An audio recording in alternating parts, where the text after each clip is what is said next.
পাবনার সুজানগর উপজেলা বিএনপি ও পৌর শাখার কর্মী সমাবেশ অনুষ্ঠিত হয়েছে।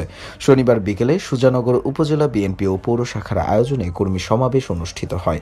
সুজানগর উপজেলা বিএনপির সাবেক সহসভাপতি আরশেদ আলী সর্দারের সভাপতিত্বে সভায় প্রধান অতিথির বক্তব্য রাখেন জেলা বিএনপির সাবেক যুগ্ম সাধারণ সম্পাদক আব্দুল হামিদ সাজ্জাদ।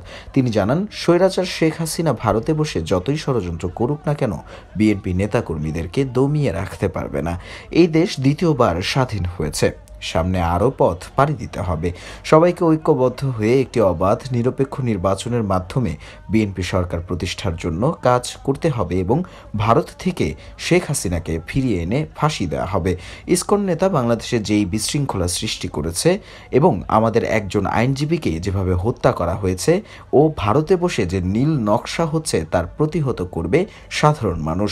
সমাবেশে আরও উপস্থিত ছিলেন সুজানগর পৌর বিএনপির সাবেক সাধারণ সম্পাদক আব্দুস সালাম মোল্লা, সুজানগর উপজেলা শ্রমিক দলের সভাপতি আব্দুল মান্নান মোল্লা সহ সুজানগর উপজেলা ইউনিয়ন বিএনপির নেতাকর্মীরা।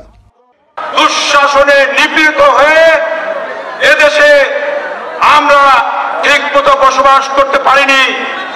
আমরা এই সুজানগর উপজেলায় এসে ঠিকমতো কথা বলতে পারিনি, স্বাধীনভাবে চলাফেরা করতে পারিনি। আজকে এই জনসভার মাধ্যমে প্রমাণিত হয় আমি মুক্ত হয়ে দেশ আবারও স্বাধীন হয়েছে। ভাইয়েরা, দীপু নূর, বর্তমান টেলিভিশন নিউজ ডেস্ক।